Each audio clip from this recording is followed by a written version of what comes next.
جن کے خیالات ادھر ادھر بھٹکتے رہتے ہیں ان کے خیال کو اللہ تبارک و تعالیٰ کی طرف مرتکز کرنے کے لیے ایک علاج ہے. سمجھے نا؟ علاج کو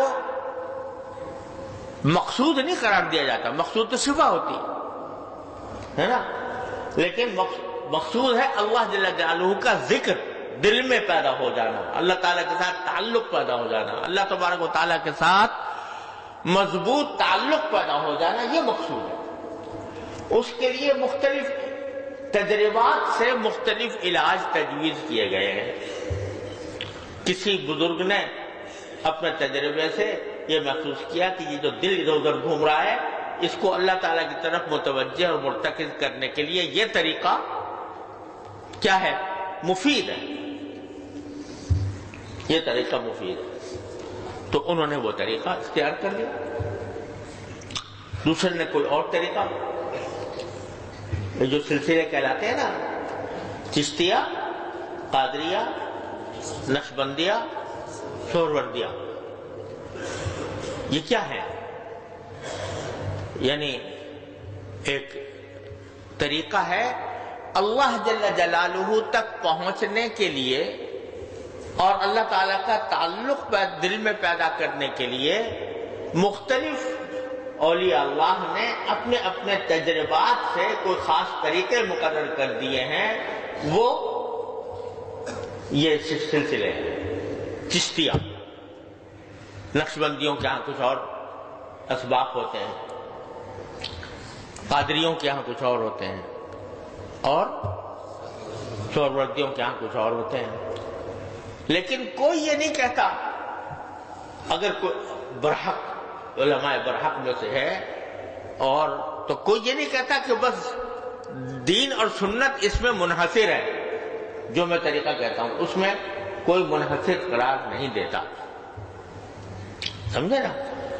اور نہ اس کو مقصود اصلی قرار دیتا ہے، بلکہ یہ کیا ہے؟ یہ علاج ہے.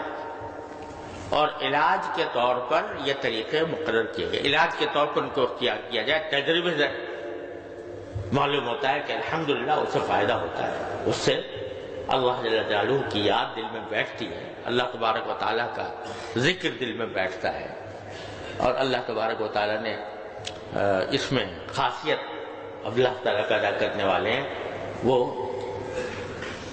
تو اس لیے اس کے باقاعدہ نص سے ثابت ہونے کی ضرورت نہیں ہے، جیسے کسی علاج کے نص کے ثابت ہونے کی ضرورت نہیں ہے. حقیقت میں ایک علاج کے مختلف طریقے، لیکن ہوا یہ رفتہ رفتہ کہ یہ طریقے علاج کے طور پر تجویز کیے گئے تھے. بعد میں رفتہ رفتہ لوگوں نے ان کو مقصود بنا لیا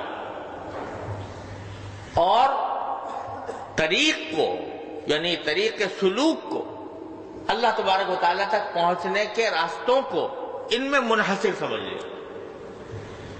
یہ ہے تو بس ٹھیک ہے، یہ نہیں ہے جو کوئی نہیں کرتا تو اس کا کچھ بھی کوئی دین کا کوئی کام نہیں کر رہا. وہ یہ غلو، یہ افراط یہ پیدا ہو گیا تھا خانقاہوں میں. اسی غلو اور افراد کو ختم کیا ہمارے حضرت والا حکیم الامت حضرت مولانا اشرف علی صاحب تھانوی رحمۃ اللہ علیہ نے، جو خانقاہ تو بنائی تھانہ بھون میں، لیکن اس میں دودھ کا دودھ اور پانی کا پانی کر دیا.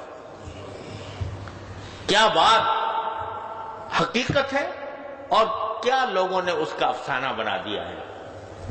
اور انہوں نے یہاں تک کہہ دیا کہ تصوف کچھ اور چیز ہے اور طریقت کچھ اور چیز ہے، شریعت کچھ اور چیز. شریعت میں ایک چیز حرام ہے، طریقت میں حلال ہے، والعیاذ باللہ. اور طریقت والوں کو کیا معلوم کہ شریعت کے ذریعے وہ نہیں پہنچ سکتے اللہ تک، وہ طریقت کے ذریعے پہنچ سکتے ہیں. اور طریقت کے جو طریقے ہیں وہ سارے کے سارے وہ ہیں اللہ تک پہنچانے والے. اور جو شریعت پر عمل کرنے والے ہیں یا شریعت کو جاننے والے ہیں یا ان کی تربیت دینے والے ہیں، ان کو وہ تصوف سے، طریقت سے خارج سمجھتے ہیں. حضرت والا نے اللہ تعالیٰ ان کے درجات پر ہمارے سارے بزرگوں نے، لیکن حضرت والا نے اپنا موضوع خاص طور پر اس کو بنایا، اپنے مواعظ میں، ملفوظات میں، تالیفات میں، کہ یہ حقیقت شریعت اور طریقت متلازم ہیں، دونوں کو ایک دوسرے سے جدا نہیں کیا جا سکتا۔ جو شخص یہ کہتا ہے کہ طریقت بغیر شریعت کی ہو سکتی ہے، گمراہ ہے۔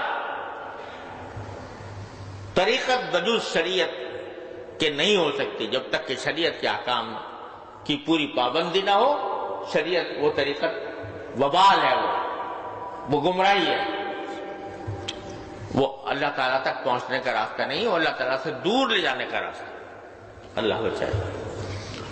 اس بات کو بہت ہی وضاحت کے ساتھ، جتنی وضاحت کے ساتھ اور جتنے تاکید کے ساتھ حضرت والا نے بیان کیا اس آخری دور میں، اسی لیے حضرت کو مجدد ملت کہا کہ تجدید فرمائی ہے، تصوف و سلوک کی تجدید فرمائی۔